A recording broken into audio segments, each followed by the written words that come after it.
कार्यक्षेत्राच्या बाहेर त्यांचं कार्यक्षेत्र नसताना ते आले, त्यामुळे बेकायदेशीर आहे. मी जर याच्यावरती जर अपील केला, पक्षाकडे अपील करायचा मला प्रोव्हिजन आहे. जर मी अपील केला तर मी सक्सेस होणार आणि मी जिंकणार. 7 तारखेला मतदान होतं आणि मला 5 तारखेला नेमणूक दिली आणि 5 तारखेपासून आचारसंहिता प्रचार बंद होता. त्या निवडणुकीमध्ये जर माझ्यावरती खापर फोडण्याचा प्रयत्न केला असेल तर आपल्या रोह्यामध्ये शिवसेना शहरात किती होती याचा देखील आपल्याला अंदाज पहिल्यांदा करावा लागेल. आपण जो काल शिवसेनेच्या वतीने जो काही निर्णय झाला आणि ते निर्णय बघून माझ्यासारख्या एक कार्यकर्त्याला अजितदादांचं एक वक्तव्य आठवलं की राजकारण हे वंगाळ आहे आणि खरोखर राजकारण हे चांगल्या माणसाचं की सुसंस्कृत माणसाचं नाही असं वाटायला लागलेलं आहे. कारण मी गेले अनेक वर्ष शिवसेनेत काम करतोय, परंतु शिंदे गट शिवसेना स्थापन झाल्यानंतर रोह्यातील फाउंडर मेंबर म्हणजे मीच आणि माझ्यापासून सुरुवात झालेली रोह्यातील शिवसेना ही कशा पद्धतीने वाढवली आणि कुठपर्यंत नेऊन ठेवली याबाबत मी तुम्हाला सांगायला नको आहे. हे तुम्ही जाऊन सर्वसामान्य लोकांपर्यंत जरी विचारला तरी तुम्हाला याचं उत्तर निश्चित मिळेल. परंतु मी मोठेपणा सांगणार नाही आहे, कारण पक्ष संघटना येत असतात, पक्ष संघटना वाढत असतात आणि त्याच्यातूनच नेतृत्व तयार होत असतं. आणि अशाच एका संघटनेमध्ये ज्याचं नेतृत्व माननीय एकनाथजी शिंदे साहेब यांनी केलं आणि त्या संघटनेमध्ये मी काम करायला सुरुवात केल्यानंतर मला तालुका प्रमुख पदाची जबाबदारी मिळाली आणि या तालुका प्रमुख पदाची जबाबदारी घेतल्यानंतर मी रोहा तालुक्यात जे माझं केलेलं काम हे निश्चित तुम्हाला कसं वाटतंय मला माहिती नाही, परंतु मी ज्या पद्धतीने जे एक रोपटं लावण्याचं काम केलं त्याचं मला वटवृक्ष निश्चित दिसायला लागलं होतं आणि सर्वसामान्य माणसांना देखील ते दिसतंय की रोह्यातील शिवसेना काय होती आणि आता कुठल्या परिस्थितीत शिवसेना गेलेली आहे आणि गेले 3 महिन्यातली शिवसेना कुठे आहे. कारण 3च महिने बोलतोय, कारण 11 जानेवारी हा माझ्या आयुष्यातील राजकारणातील एक महत्त्वाचा खेददायक दिवस आहे. 11 जानेवारी या दिवशी मी माझ्या तालुका प्रमुख पदाचा राजीनामा दिलेला होता आणि त्यानंतर मी ह्या पक्षातून किंवा पक्षाच्या जबाबदारीतून मुक्त झालेलो होतो. आता 11 जानेवारी म्हणजे काय तर निश्चित त्या वेळेला आलेल्या रायगड जिल्हा परिषदेचं निवडणुकीचं वातावरण, त्या वातावरणात जे काही झालेल्या काही गोष्टी असतात त्या ओपन न केलेल्या बऱ्याच, हे जर बघितलाच तर निसर्गाने देखील त्याच पद्धतीने साथ दिलेली आहे. याचा विचार की मी त्याच्यावरती मी आज खरोखर सांगतोय की मी कोणावरती टीका करणार नाहीये, मी कोणाला दोषही देणार नाहीये. काय फक्त जी काय कारवाई केली ती बेकायदेशीर आहे, चुकीची आहे, परंतु त्या कारवाईचं मी मनापासून स्वागत करणार आहे. कारण या रोहा तालुक्यामध्ये नवीन कोणाला तरी शिवसेनेचं नेतृत्व करायला संधी मिळेल आणि नवीन शिवसेना ही जोमाने चालेल आणि जोमाने दिसेल वाढलेली, त्या नेत्यासाठी माझ्या निश्चित शुभेच्छा असतील. कारण मी एक मूळचा कट्टर शिवसैनिक आहे. मी 2008 पासून पहिला शिवसेनेत माझा पक्ष प्रवेश 2008ला झाला, तेव्हाही तालुका प्रमुख होतो. त्यानंतरही असंख्य काम केलेत, आपण सगळ्यांनी बघितलेलं आहे. त्यामुळे अति खोलवरती न जाता जो दिलेला आहे, जो ज्या पद्धतीने माझ्यावरती जी जबाबदारी दिली किंवा मला जो त्यांनी सांगितलेलं आहे की तुम्ही बाहेर जा पक्षातून, हे निश्चित येणार आहे. काहीतरी काय माहिती, मी आहे पॉझिटिव्ह माइंडेड, काय मी प्रत्येक गोष्ट पॉझिटिव्ह घेतो. म्हणून तुम्ही सगळ्यांनी बघितलंय, मी कामगार संघटना काढली तरी पॉझिटिव्ह होतो, एकटाच होतो. मी पक्षात गेलो तरी एकटाच होतो. मी वेगवेगळ्या पद्धतीने वेगवेगळ्या क्षेत्रात काम करायचं गेलं तर मी पॉझिटिव्ह जे येतं त्याला मी पॉझिटिव्ह समजतं, जे होतं ते चांगल्यासाठी होतं. आणि आज जे होणार आहे, जे काय राजा केनी यांच्या माध्यमातून जे माझ्यावरती ज्यांनी जे काय करण्याचा प्रयत्न केलाय ते देखील चांगलंच आहे असंच मी म्हणणार आहे. काय, परंतु केवळ कुठेतरी लोकांमध्ये संभ्रम असायला नको आहे. कारण त्याच्यात थोडेसे कुठेतरी असं वाटतं ना, आरोप काहीतरी करण्याचा प्रयत्न केलाय. कारण कुठल्या तरी याचं आलंय की रोहा नगरपालिकेचा माझ्यावरती पराभवाचं ठपका ठेवून माझ्यावरती कारवाई केली. मला एक तुम्ही सांगा, आता सगळेजणच पत्रकार बंधू आहात, रोहा नगरपालिकेची निवडणूक ही नोव्हेंबरमध्ये झालेली निवडणूक आहे आणि आजचा महिना आहे एप्रिल. आता रोहा नगरपालिकेच्या निवडणुकीमध्ये पराभव झाला. मी बाकीच्या अलिबाग विचारणार नाही, मुरुड विचारणार नाही, पेण विचारणार नाही, मी श्रीवर्धनपूर विचारणार नाही, बाकी विचारणार नाही. काय, परंतु जो पराभव झाला त्या पराभव होऊन झाले 6 महिने. किती झाले? 6 महिने. पराभवानंतर माझी झालेली उपजिल्हा प्रमुख पदावरती मिळालेली बढती बघा, सगळ्यांनी विचारपूर्वक करायला एक गोष्ट आहे. पराभव झाला असता तर मला त्याच दिवशी पराभवाचा तुम्हाला हे करून मला सांगितलं असतं, तुमच्यावरती कारवाई करण्यात येत आहे, पराभव झालेल्याचा जबाबदार तुम्ही आहात. आणि साहेब, ह्या सगळ्या गोष्टीसाठी रोहा नगरपालिकेत आपण किती होतो हे देखील बघणं गरजेचं आहे. शिवसेना पक्ष रोहा नगरपालिकेत आपल्याकडे किती नगरसेवक होते, उमेदवारी कोणाला द्यायची, कशी द्यायची, कधी द्यायची आहे, कोणाकडे द्यायची याच्यावरती बोलणार नाही. कारण माझ्याकडे किती उमेदवार होते आणि या उमेदवारांच्या मुलाखती कुठे झाल्या. बाळासाहेब भवनला मुलाखती झालेल्या आहेत. काय, मुलाखती बाळासाहेब भवनला झाल्या. सगळ्यांकडनं रीतसर अर्ज घेतले होते आणि त्या मुलाखतीसाठी नेते होते. नावं घेणार नाही, कारण मी आज परत सगळं सांगतो की न नावं घेताच मी ही मुलाखत आपल्यापर्यंत देत आहे. की आपल्या फक्त मला एवढंच बोलायचं आहे की त्यांची टेरिटरी नव्हती, त्यांचं ज्युरिडिक्शन नव्हतं, तर ते जिल्हा प्रमुख आहे. कार्यक्षेत्राच्या बाहेर जाऊन ते आले आदेश घेऊन. आता मी तेच बोललो, मी तुम्हाला तेच सांगितलं का ते कार्यक्षेत्राच्या बाहेर, त्यांचं कार्यक्षेत्र नसताना ते आले, त्यामुळे बेकायदेशीर आहे. मी जर याच्यावरती जर अपील केला, पक्षाकडे अपील करण्याचा मला प्रोव्हिजन आहे. जर मी अपील केला तर मी सक्सेस होणार आणि मी जिंकणार, परंतु मी अपील करणार नाही. कारण मला त्यांनी सांगितलं आहे की तुम्ही जा, मी त्याचं स्वागत करतोय,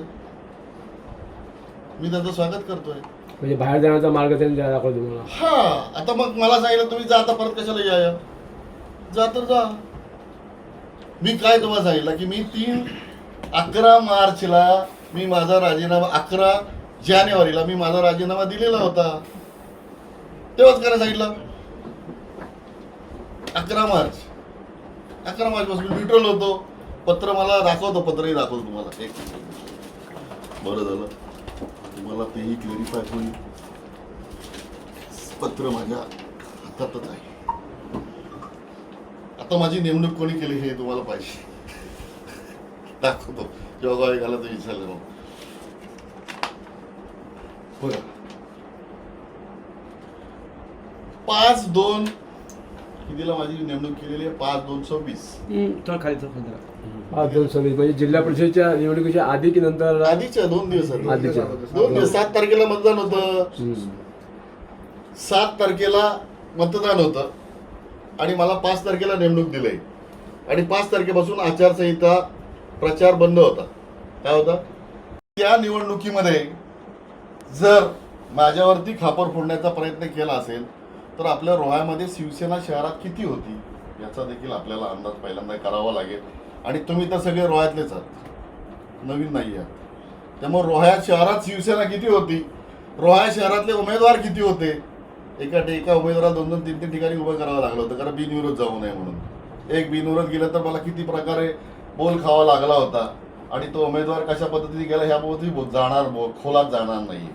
त्यामुळं अशा पद्धतीचे बिनबुडाचे आरोप करून मला जो काय हक्कलपट्टीकडे नेण्याचा जो काय प्रयोग आहे, अयशस्वी प्रयोग, कारण मी सांगतोय कायद्याच्या कठडीत न बसणारा हक्कलपट्टीचा प्रयोग, अयशस्वी प्रयोग करण्याचा केविलवाणा प्रयत्न केलेला आहे.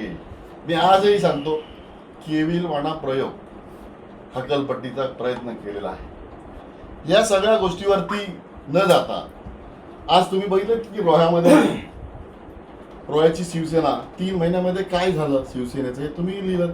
मला तर ते बऱ्याच पेपरला आला की 3 महिन्यात काय चाललंय तालुका प्रमुख नसल्यामुळे. या 3 महिन्यामध्ये या शिवसेनेला तालुका प्रमुख मिळायला शकला नाही. काय या 3 महिन्यात तालुका प्रमुख नाही मिळू शकला त्यांना. तर त्या पक्षाची अवस्था काय असेल हे मी सांगणार नाहीये. त्यामुळे सर्वसामान्य जनतातला आवाज घ्या. जनतेमध्ये असलेला इको बघा, काय बोलते जनता हे तुम्ही बघा. आणि मग जी काय माझ्यावरती कारवाई करण्याचा प्रयत्न केलाय तो कसा फार्स आहे हेही लोकांना माहिती आहे. आणि हा जो सगळा फार्स केलेला आहे हा फार्सच राहणार आहे. मला त्याच्यामध्ये इंटरेस्ट नाहीये. मी काय सांगितलं तुम्हाला की त्यांनी केलेल्या हकलपट्टीचा मी मनापासून स्वागत करतोय. कारण कुठली तरी गोष्ट करण्यासाठी काहीतरी करण्यासाठी काहीतरी चांगलं होणार असतं भविष्यात. आणि त्यासाठी निश्चित माझं भवितव्य असेल किंवा मला नेतृत्व करण्याची कुठेतरी संधी मिळणार असेल म्हणून तर जिल्हा प्रमुखांनी शोधले बाबा इथं नाही भेटत तुम्हाला संधी, तुम्ही आता जा, कुठेतरी संधी तुम्हाला उपलब्ध होईल असंही असू शकेल त्यांच्या मनामध्ये. म्हणून मला काढलं असेल. कारण त्यांनी बघितलं की शिवसेनेमध्ये कशा पद्धतीने वातावरण आहे ते. त्यामुळे मला त्यांनी असं केलं असेल असं मला तरी वाटतंय. तर आय एम अ पॉझिटिव्ह. मी पहिलाच सांगितलं की मी पॉझिटिव्ह आहे. येणाऱ्या प्रत्येक संकटाला सुखदुःखाला सकारात्मक भूमिकेतून जाणारा मी कार्यकर्ता आहे. आणि माझी कार्यकर्ते भूमिका तेच आहे. त्यामुळं मला जे काय त्यांनी सांगितलं आहे त्याचं मी स्वागत करतोय. कारण त्यांनी दाखवलेल्या दिशेमुळे माझ्या नेतृत्वाला दिशा मिळेल आणि रोह्याला एक नवीन नेतृत्व अजून मिळेल शिवसेनेच्या माध्यमातून. त्यामुळं तेही एक पक्षासाठी चांगलं असेल असं मला तरी वाटतंय. त्यामुळं ज्या ह्या गोष्टी आहेत त्याच्यावरती अति खोलवरती न जाता मला जो काय बाहेर जाण्यासाठी त्यांनी जो फक्त शब्द माझ्या वतीने किंवा बरेच लोकांनी सांगितलं की शब्द चुकीचा वापरलाय. ठीक आहे, आता वापरला तर वापरला, काही फरक पडत नाही. कर नाही त्याला डर कशाला. काय कर नाही त्याला डर कशाला. आपण काय केलेलंच नाहीये त्यामुळे घाबरायचं काही गरज नाहीये. आणि जे काय सांगितलंय तेच आपल्याला मान्य करायचं आहे. काय जे सांगितलं की तुम्ही जा, आय एम रेडी, जाणार आहे. जे झाल्या त्याला आम्ही सामोरं गेलो आणि मी माझा राजीनामा दिलेला आहे आणि त्याच्यातून पक्षापासून अलिप्त राहिलो. म्हणजे माझा शिवसेना पक्षाशी संबंध कट ऑफ झाला होता किंवा संपला होता. असा संपलेला माझा प्रवास रायगड जिल्हा परिषदेच्या 3 दिवस आधी म्हणजे मतदानाच्या 3 दिवस आधी माझे नेते माननीय भरतशेठ गोगावले आणि जिल्हा प्रमुख प्रमोदजी घोसाळकर यांनी माझ्यावर खांद्यावरती, मी न्यूट्रल आहे बघून किंवा मी शांत आहे बघून, माझ्या खांद्यावरती एक उपजिल्हा प्रमुखाची जबाबदारी दिली. आणि त्याचा विभाग होता श्रीवर्धन मतदारसंघ. काय की दक्षिण रायगड जिल्ह्याचा मी उपजिल्हा प्रमुख म्हणून मला त्यांनी जबाबदारी दिली. आणि त्या जबाबदारी मला दिल्यानंतर निवडणुका संपल्यानंतर आज मला असं वाटतंय की निवडणुका संपल्यानंतर आज बघितलं तर फेब्रुवारी मार्च संपला आणि एप्रिल आला. आणि कालचा दिवस होता माहिती आहे तुम्हाला काय? कालचा दिवस म्हणजे 1 April. That is a April fool. काय that is a April fool. आता एप्रिल फुल कसं काय तुम्ही विचाराल, काय झालं एप्रिल फुल? एप्रिल फुल म्हणजे बरं, कालची तारीख 1 एप्रिल होती. त्या दिवशी झालेली पत्रकार परिषदेमध्ये माझे माननीय जिल्हा प्रमुख राजा किणी यांनी माझी पक्षातून हकलपट्टी केलेली आहे असं त्यांनी जाहीर केलं. परंतु ही हकलपट्टी कायदेशीर आहे की नाही याबाबत जर मी पक्ष कार्यालयाकडे अपील जर केलं तर मी वकील म्हणून सांगतोय की मी ते अपील 100% जिंकणार आणि मला पक्ष त्याच पदावरती काम करायला लावणार. कारण ज्या क्षेत्राची जबाबदारी ज्यांच्यावरती नाहीये, ज्यांना अधिकार नाहीये, त्या क्षेत्रामध्ये दुसऱ्यांनी येऊन लुडबुड करायची काही गरज नव्हती.